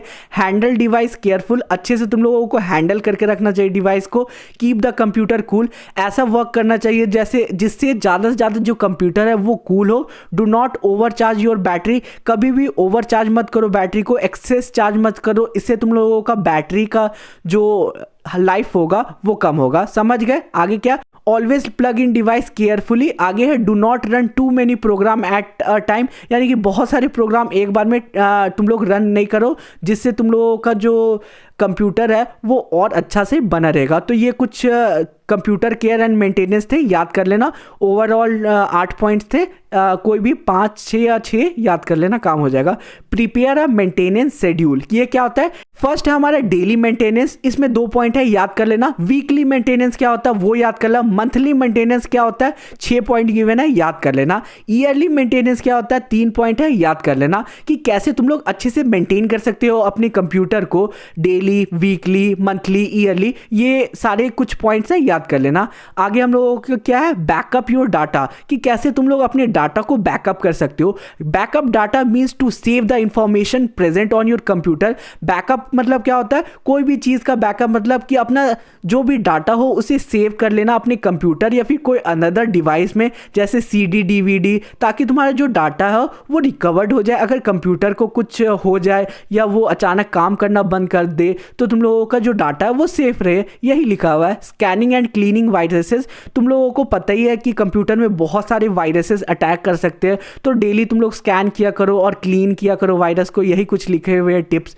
आगे है removing spam from your computer. Sometimes we get email from companies who are advertising a product or trying to attract you to the website. Some mails are called spam. ठीक है, ऐसे ही कुछ मेल्स होते हैं वो स्पैम होते हैं। We should never respond to a spam and delete it on a regular basis, यानी कि स्पैम जो हम लोगों का ईमेल्स आता है उसे डिलीट करना चाहिए रेगुलरली, यही लिखा हुआ है। अब हम लोगों का सेशन 4 है कंप्यूटर सिक्योरिटी एंड प्राइवेसी, कैसे हम लोग अपने कंप्यूटर को सिक्योर रख सकते हैं, प्राइवेट रख सकते हैं, यही लिखा हुआ है।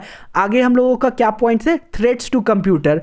पहला है थेफ्ट, क्या है, theft means stealing of a information और हार्डवेयर, ये इंपॉर्टेंट टॉपिक है, इससे क्वेश्चन बन सकता है। दीज में बी ऑफ 3 टाइम्स, यानी कि थेफ्ट क्या होता है, किसी के इंफॉर्मेशन या हार्डवेयर को चोरी करने को हम लोग थेफ्ट कह सकते हैं। ये 3 टाइप के होते हैं, फिजिकल, आइडेंटिटी और सॉफ्टवेयर पायरेसी। क्या होता है, फिजिकल, वेयर अ पर्सन में स्टील योर डेस्कटॉप, कंप्यूटर और लैपटॉप। फिजिकल मतलब तुम्हारा जो पूरा कंप्यूटर है उसे कोई चोरी करके ले जाए तो फिजिकल हो जाएगा। आगे आइडेंटिटी क्या होता है, when a hacker steals your personal information and assumes your identity. कभी भी तुम्हारा कोई हैकर सपोज तुम्हारे मोबाइल या फिर लैपटॉप को हैक कर लेगा एंड तुम्हारा जो आइडेंटिटी है उसे यूज़ करेगा तो आइडेंटिटी हैकिंग हो जाएगा वो। आगे है software piracy, this is a stealing of software and include using or disturbing unlicensed and unauthorized copies of a computer program or software। ठीक है, सॉफ्टवेयर पायरेसी क्या होता है वो समझ गए। अब वायरस क्या होता है आगे वो लिखते हैं, देखते हैं। ठीक है, वायरस होता है, virus are computer program that can damage the data and software programs और stealing the information stored on a computer. Virus एक ऐसा प्रोग्राम होता है जो कि डैमेज करता है किसी के भी डाटा को, सॉफ्टवेयर प्रोग्राम को, एंड तुम्हारा जो इंपॉर्टेंट डाटा होगा वो कंप्यूटर से चोरी कर लिया जाता है। ठीक है, major types of viruses are worms and Trojan horse. अगर तुम्हारे MCQ में पूछ देगा कि what are the major types of viruses, तुम लोगों को ऑप्शन दे देगा तो वॉर्म्स और ट्रोजन हॉर्स याद रखना कि ये सबसे बड़े वायरसेस होते हैं। वॉर्म्स क्या होता है, ट्रोजन हॉर्स क्या होता है वो देख लेते हैं। These are viruses that replicate themselves and spread to all files once they. ठीक है, जैसे ही तुम्हारे कंप्यूटर लैपटॉप में ये वॉर्म वायरस आएगा वैसे ही खुद को वो और ज़्यादा रेप्लिकेट करेगा और ज़्यादा अपने आप को बढ़ा लेगा एंड सारे फाइल्स में अटैक कर देगा। ठीक है, तो यही लिखा हुआ है। ट्रोजन हॉर्स क्या होता है, a Trojan horse is a diagnoses itself that is it appears to be useful software program but once it reaches a computer it starts behaving like a virus and destroying data। यानी कि Trojan horse ऐसा virus होता है जिससे data destroy हो जाता है। आगे क्या है, ऑनलाइन प्रेडिटर क्या होता है, online predator are people who trap you into inappropriate relationship. यानी कि तुम लोगों को नेट पे बहुत सारे ऐसे लोग मिलेंगे जो तुम लोगों को फंसाने की कोशिश करेंगे, तुम्हें प्यार से बात करेंगे तुमसे। अगर लड़का हो तो कोई लड़की तुम्हें अट्रैक्ट करने का कोशिश करेंगे। ठीक है, अगर लड़की है तो कोई लड़का बहुत प्यार से तुमसे बात करेगा एंड तुम्हें फंसाएगा एंड उसके बाद क्या करेगा, उसके बाद तुम्हारा डाटा स्टील करने का कोशिश कर सकता है, इसलिए इसे ऑनलाइन प्रेडिटर बोलते हैं। आगे क्या है, इंटरनेट स्कैम्स। इंटरनेट स्कैम क्या होता है वो पढ़ लेना। आगे है प्रोटेक्टिंग योर डाटा, ये इंपॉर्टेंट है, क्वेश्चन आ सकता है कि कैसे तुम लोग प्रोटेक्ट कर सकते हो अपने डाटा को।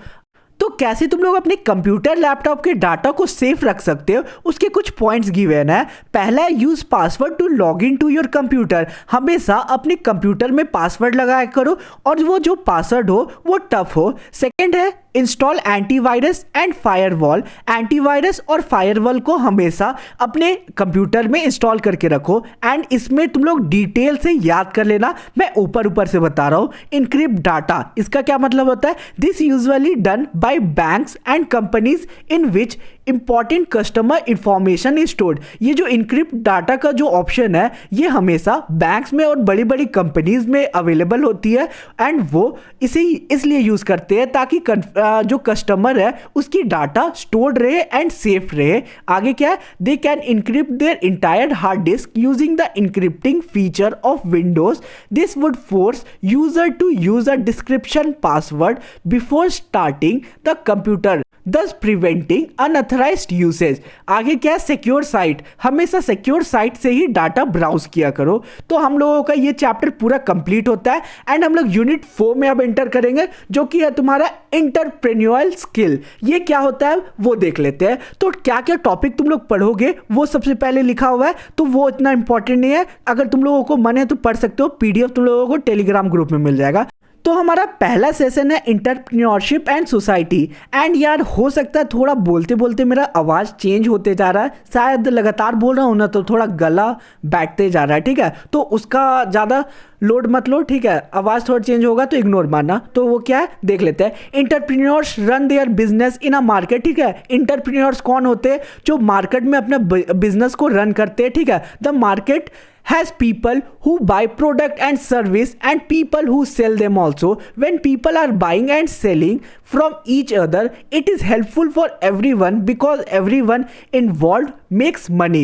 This is how entrepreneurs helps in growing the area and society they live in, ठीक है? तो हम लोगों का ये नॉर्मल सा इंट्रोडक्शन था। आगे देख लेते हैं कि आगे क्या लिखा हुआ है हमारे पीडीएफ में। तो आगे हम लोगों को बताया गया कि what do entrepreneurs do when they run their business, यानी कि जब एंटरप्रेन्योर्स अपने बिजनेस को रन करते हैं तो वो आखिर क्या क्या करते हैं? फुलफिल कस्टमर नीड, अपने कस्टमर के जो भी नीड होते हैं उसे फुलफिल करते हैं। यूज लोकल मटेरियल, ठीक है? जो भी सपोज इंडिया में जो भी एंटरप्रेन्योर्स होंगे वो इंडिया में जो भी नॉर्मल सामान गुड्स मिलता होगा उन्हें यूज करके अपना फाइनल प्रोडक्ट निकालते होंगे। हेल्प सोसाइटी, एंटरप्रेन्योर्स का ये काम होता है कि वो सोसाइटी को हेल्प करे। Create job, entrepreneurs job create करते हैं एंड इसे तुम लोगों को डिटेल में याद कर लेना, ठीक है? Lower price of product, obviously अगर कोई एंटरप्रेन्योर इंडिया से है एंड तो वो इंडिया में जो प्रोडक्ट बेचेगा वो कम होगा एंड जो फॉरेन से कोई एंटरप्रेन्योर प्रोडक्ट बेच रहा है इंडिया में तो वो ज़्यादा कॉस्ट लेगा।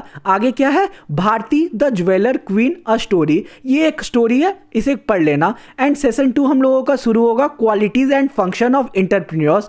क्या क्या क्वालिटीज़ होते हैं एंटरप्रेन्योर्स में एंड क्या फंक्शन होते हैं उनके, वो देख लेते हैं। तो तुम्हारे सामने एक टेबल है, इसे अच्छे से आइडेंटिफाई कर लो, याद कर लेना एंड समझ लेना कि क्या बोल रहा है, ठीक है? आगे क्या? Function of an entrepreneur. तो देख लेते हैं कि क्या है ये टेबल में। तो यहाँ पे literally function of an entrepreneur लिखा हुआ है, making decision, making the business, divide income, taking risk, create a new method, idea और प्रोडक्ट। समझ गए? आगे क्या है? सेशन 3 है मिथ्स एंड एंटरप्रेन्योरशिप। मुझे याद है कि मेरे एग्जाम में, आईटी के एग्जाम में यहाँ से क्वेश्चन आया था मिथ्स एंड एंटरप्रेन्योरशिप में, तो इसे याद कर लेना। मिसकंसेप्शन, ये क्या होता है? The misconception in the every business idea need to be unique और स्पेशल। कोई भी बिजनेस में यूनिक और स्पेशल आइडिया होना चाहिए तभी जो पर्टिकुलर बिजनेस है वो चलेगा। The misconception we have is that person needs a lot of money to start a business. Obviously यहाँ पे कुछ और बोल रहा था, फर्स्ट पॉइंट फिर से पढ़ लेते हैं। The misconception is that every business idea need to be unique और स्पेशल, यानी कि क्या क्या गलत फहमी होती है वो हम लोगों को उसके बारे में बताया गया एंटरप्रेन्योर्स के बारे में, कि हम लोगों को कौन कौन सी गलत फहमी होती है एक एंटरप्रेन्योर्स के बारे में। तो सबसे पहले लिखा है कि एवरी बिजनेस आइडिया यूनिक होना चाहिए तभी बिजनेस चलेगा, ये हम लोग का एक मिथ है। आगे है एक मिसकंसेप्शन की कोई भी बिजनेस को स्टार्ट करने के लिए बहुत सारे पैसे की जरूरत पड़ता है, तो ये एक मिथ है। आगे है अब मिसकंसेप्शन एक और है, A misconception we have is that only a person having a big business is an entrepreneur। हम लोगों का एक मिथ है कि जिसका बहुत बड़ा बिजनेस होता है वही एक एंटरप्रेन्योर कहलाता है, ये एक मिसकंसेप्शन है। फोर्थ है we have is that entrepreneur are born not make. हम लोगों का एक मिसकंसेप्शन है कि एंटरप्रेन्योर्स शुरू से जन्म लेते हैं, बनते नहीं है खुद से। ये एक मिसकंसेप्शन है। आगे क्या है, सेशन 4 है हम लोगों का, entrepreneurship as a career option. ये क्या है, a career is a line of work that a person takes for life. There are 2 ways a person can earn a living. 2 way से पर्सन अपनी लिविंग को अर्न कर सकता है। Self employed, खुद को एम्प्लॉयड कर सकता है। सपोज मैं यूट्यूब चैनल में यूट्यूब डाल रहा हूँ तो मैं सेल्फ एम्प्लॉयड हूँ, मैं किसी के अंडर नहीं हूँ। वेज एम्प्लॉयड, वेज एम्प्लॉयड क्या होता है, किसी के घर में जाके काम करूंगा, ठीक है, उसके अंडर काम करूंगा, तो वेज एम्प्लॉयमेंट वो कहलाता है कि किसी और से मैं मनी ले रहा हूं, तो वो वेज एम्प्लॉयमेंट होता है। समझ गए। इंटर क्या होता है, सर्वाइव क्या होता है, ये सब देख लेना, इंपॉर्टेंट नहीं होता। ग्रो, ग्रो क्या होता है, once a business is stable and entrepreneur thinks about expanding his or her business. Suppose मेरा यूट्यूब चैनल मैंने स्टार्ट कर दिया, अब मेरा आगे एम क्या होगा, आगे एम होगा कि वेबसाइट बनाऊं, ऐप लॉन्च करूं, उसमें कोर्स लॉन्च करूं ताकि स्टूडेंट्स को और ज़्यादा हेल्प हो, अपने बिजनेस को और ज़्यादा एक्सपैंड करूं, अलग अलग सोशल मीडिया में अपना रीच बढ़ाऊं और चैनल्स खोलूं। तो ये मेरा एक आइडिया हो जाएगा कि कैसे अपने बिजनेस को और ग्रो कर सकता हूं। ठीक है, ये ग्रो का ऑप्शन है। तो हम लोगों का यहाँ पे कंप्लीट होता है एंटरप्रेन्योरशिप का जो चैप्टर है। यूनिट 5 जो कि लास्ट चैप्टर है, green skill and class 10 notes, ये अभी कंटिन्यू करते हैं। उससे पहले एक ब्रेक ले लेता हूं मैं, क्योंकि लिटरली मुझे लगता है गला ज़्यादा बैठ रहा है। ठीक है, पानी उनी पी लेता हूँ, तो वेट करना। धोते जाओ धोते जाओ धोते जाओ धोते जाओ। तो अब हमारा नेक्स्ट यूनिट है यूनिट नंबर 5 जो कि है तुम्हारा ग्रीन स्किल क्लास 10 का। तो इसमें लिटरली हम लोग इन्वायरमेंट के बारे में पढ़ेंगे, सस्टेनेबल डेवलपमेंट के बारे में पढ़ेंगे। तो ऑब्वियसली चैप्टर का थोड़ा सा इंट्रो स्टार्टिंग में दिया हुआ है, तो वो देख लो। एंड हम लोग सेशन 1 स्टार्ट करेंगे जो कि है सोसाइटी एंड इन्वायरमेंट। तो इसमें सबसे पहले what is sustainable development. Sustainable development I hope geography में तुम लोगों ने पढ़ा होगा, ऐसा डेवलपमेंट जो करेंटली तुम लोग अपने सेटिस्फाई को पूरा कर रहे हो लेकिन फ्यूचर के नीड्स को तुम लोग हार्म नहीं करोगे, तब तुम्हारा सस्टेनेबल डेवलपमेंट वो कहलाएगा। सपोज आज हम लोग ट्रीज को काटते जा रहे हैं, तो एक टाइम पे ट्रीज कट जाएंगे तो फ्यूचर जनरेशन के लिए कुछ बचेगा नहीं। अगर बचेगा नहीं तो ये एक सस्टेनेबल डेवलपमेंट नहीं कहलाएगा। तो फॉर एग्जाम्पल एक और दे देता हूँ, सपोज कोल हम लोग पूरा यूज़ करते जा रहे हैं तो इन फ्यूचर वो खत्म हो जाएगा, तो फिर फ्यूचर के लिए कुछ बचेगा नहीं, फ्यूचर जनरेशन के लिए कुछ नहीं बचेगा, तो ये एक सस्टेनेबल डेवलपमेंट नहीं होगा। तो सस्टेनेबल डेवलपमेंट को कैसे तुम लोग डिफाइन कर सकते हो। Sustainable development is the development that satisfy the need of present without comprising the capacity of future generation, guaranteeing the balance between economic growth, care for the environment and social well-being। वही मैंने बताया importance of sustainable development क्या है। Sustainable development के कुछ importance है वो पढ़ लो इस पैराग्राफ में। Problem related to sustainable development, क्या क्या प्रॉब्लम्स आते हैं सस्टेनेबल डेवलपमेंट के कारण वो देखते हैं। 3 मेन प्रॉब्लम अराइज होता है सस्टेनेबल डेवलपमेंट के चलते, फूड, वाटर और फ्यूल। फूड क्या है, the amount of rich fertile land needed to grow crop such as wheat, rice, etc. is becoming less as we using up more and more land for other purposes. जैसे जैसे हम लोग land को other purpose जैसे कि buildings बनाने के लिए यूज़ कर रहे हैं, वैसे वैसे जो क्रॉप्स के लिए लैंड है, क्रॉप्स ग्रो करने के लिए जो लैंड है वो कम होती जा रही है। Soil nutrients are also getting depleted, soil का जो न्यूट्रिशन है वो भी डिप्लेक्ट होते जा रहा है, तो यही बताया गया। Water, we use fresh water from river ponds for drinking and cleaning but dump garbage into them. अब हम लोग जो रिवर है, सी है, बीचेस है, इस साइड में जाकर हम लोग जो बहुत सारा कचरा कूड़ा फेंक देते हैं, जिसके कारण ये जो वाटर बॉडीज़ है ये पॉल्यूट होते जा रही है। तो वही चीज़ यहाँ लिखा हुआ है। आगे है फ्यूल। हम लोग ऑब्वियसली जो फ्यूचर के लिए फ्यूल है वो छोड़ नहीं रहे हैं, क्योंकि हम लोग फॉसिल फ्यूल को बहुत ज़्यादा बर्न कर रहे हैं, कोल को बर्न कर रहे हैं। इससे क्लाइमेट तो इफेक्ट हो ही रहा है, जिसके कारण क्लाइमेट इफेक्ट हो रहा है तो फ्यूचर जनरेशन के लिए ये बहुत बड़ा हार्म है। आगे क्या है, सस्टेनेबल डेवलपमेंट इंक्लूड, क्या क्या चीज़ें सस्टेनेबल डेवलपमेंट इंक्लूड करता है। ठीक है, पहला है हम लोगों का reducing excessive use of resources, यानी कि जो हम लोग एक्सेसिवली यूज़ कर रहे हैं दूसरे रिसोर्सेज को वो कम करना चाहिए। सेकेंड है हम लोगों का recycling, reuse of waste material, हम लोगों को रिसाइकल और रीयूज़ के फॉर्मूला पे ज़्यादा फोकस करना चाहिए। Scientific management of renewable resources, specially bio resources. ठीक है, समझ गए।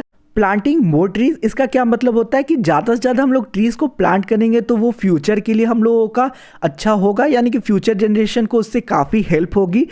उसके बाद है using in more environmental friendly material और बायोडिग्रेडेबल मटेरियल, यानी कि ज़्यादा से ज़्यादा ऐसे मटेरियल को यूज़ करना जो इन्वायरमेंट के लिए ज़्यादा हार्म ना करे, बायोडिग्रेडेबल मटेरियल यूज़ करना जो कि बहुत ज़्यादा टाइम के साथ डिग्रेड हो जाए, पता ना चले। फॉर एग्जांपल प्लास्टिक हमेशा कभी डिग्रेड नहीं होता है, तो प्लास्टिक का यूज़ कम करेंगे हम लोग, तो वो सस्टेनेबल डेवलपमेंट में आ जाएगा। Use of technologies which are environmental friendly and based on efficient use of resources, ऐसे टेक्नोलॉजी को हम लोग यूज़ करते हैं जिससे इन्वायरमेंटल फ्रेंडली हो एंड उससे ज़्यादा से ज़्यादा हम लोग रिसोर्सेज को यूज़ कर सकते हैं, ठीक है। तो आगे हम लोगों का सस्टेनेबल डेवलपमेंट गोल्स, क्या क्या गोल्स है सस्टेनेबल डेवलपमेंट का वो पढ़ लेना। उसके बाद है सस्टेनेबल डेवलपमेंट इनिशिएटिव्स, कौन कौन से इनिशिएटिव्स को लिया गया सस्टेनेबल डेवलपमेंट के लिए, तो वो भी है पढ़ लेना। आगे है सस्टेनेबल प्रोसेस, क्या है सस्टेनेबल प्रोसेस वो देखते हैं। Some practices such as organic farming, vermi composting and rain water harvesting are being used to help preserve the environment. Obviously rain water harvesting करोगे तो इससे काफ़ी ज़्यादा हेल्प होगी फ्यूचर का, इससे जो ग्राउंड वाटर है वो डिप्लेक्ट नहीं होगा। ऑर्गेनिक फार्मिंग करेंगे जहाँ पे हम लोग ज़्यादा केमिकल से ये सब यूज़ नहीं करेंगे तो सॉइल को ज़्यादा हार्म नहीं होगा। तो यही सारी चीज़ें लिखा हुआ है। अब सेशन 2 हम लोग शुरू करेंगे जो कि है आवर रोल इन सस्टेनेबल, यानी कि हम लोगों का रोल क्या है। सबसे पहले क्वालिटी एजुकेशन, ये क्या है, education is the most important factor for sustainable development. Education सबसे ज़्यादा इंपॉर्टेंट रोल अदा करता है सस्टेनेबल डेवलपमेंट के लिए, क्योंकि ऑब्वियसली ज़्यादा से ज़्यादा हम लोग चिल्ड्रंस को एडुकेट करेंगे कि सस्टेनेबल डेवलपमेंट कैसा होता है, कैसे करना चाहिए, तो वो उससे सस्टेनेबल डेवलपमेंट वो फ्यूचर में जब बड़े होंगे तब वो करेंगे। तो इससे बेटर क्वालिटी ऑफ एजुकेशन से सस्टेनेबल डेवलपमेंट में बहुत ज़्यादा इम्पैक्ट पड़ेगा। आगे है clean water and sanitation, we must make effort to make India free of open defecation, यानी कि ओपन में जो लोग जाते हैं टॉयलेट वो बंद करने से बहुत ज़्यादा हेल्प होगा, क्योंकि ऑब्वियसली उससे बहुत ज़्यादा जर्म्स फैलते हैं। बाय बिल्डिंग टॉयलेट, हम लोगों को घर में टॉयलेट बिल्ड कर लेना चाहिए एंड क्रिएटिंग अवेयरनेस, और ज़्यादा से ज़्यादा अवेयरनेस फैलाना चाहिए। अफोर्डेबल एंड क्लीन एनर्जी देख लेना। Decent work and economic growth, क्या है, study and find good jobs to take care of our self and our families, ज़्यादा से ज़्यादा अच्छे जॉब्स को हम लोग देखें जिससे हम लोग अपने फैमिली का केयर कर पाए।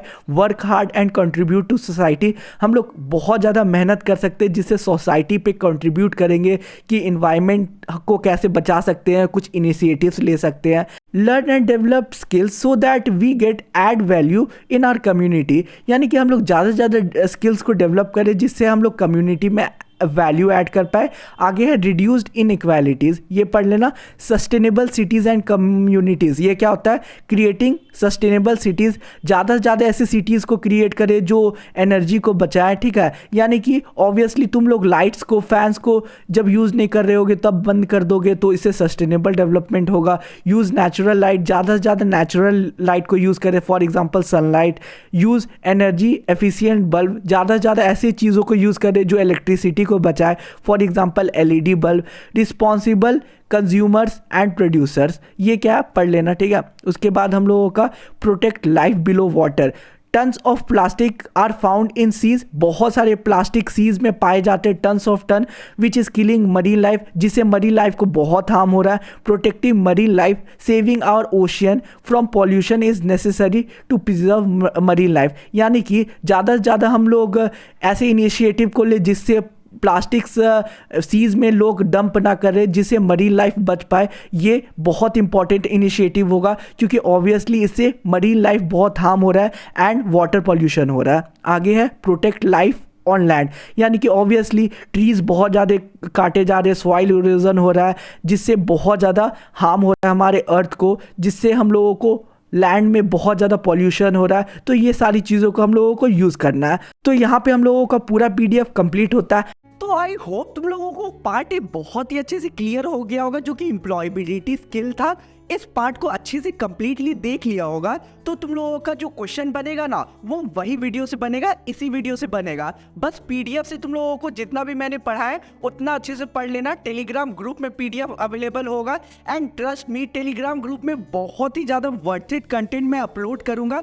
पीडीएफ अपलोड करूंगा, इसलिए अगर नहीं ज्वाइन किया होगा टेलीग्राम ग्रुप तो अभी तुरंत जाओ और ज्वाइन कर लो। आई होप इसके बाद अगर मेरा गला ठीक रहेगा तो एमसीक्यूज की सीरीज ले आऊंगा, जिससे तुम्हारा 20 मार्क्स कंफर्म हो जाएगा पार्ट बी से। पार्ट ए तो अगर तुम लोग इस वीडियो को भी देख लोगे तो 10 आउट ऑफ 10 सारे एमसीक्यू सॉल्व कर लोगे और 2 मार्क्स वाले क्वेश्चन भी सॉल्व कर लोगे। बात रहा कि एमसीक्यू पार्ट बी से तुम लोग कैसे कर सकते हो, तो अगर गला ठीक रहा ना तो लिटरली एमसीक्यू बहुत सारे दे दूंगा एंड लिख कर ले लो। उन एमसीक्यू से 20 मार्क्स तुम लोग इजीली आओगे, वही 20 मार्क्स के एमसीक्यू आएंगे। तो यार प्रे करना कि मेरा गला ठीक रहे। चलो आई होप तुम लोगों को वीडियो बहुत पसंद आया होगा।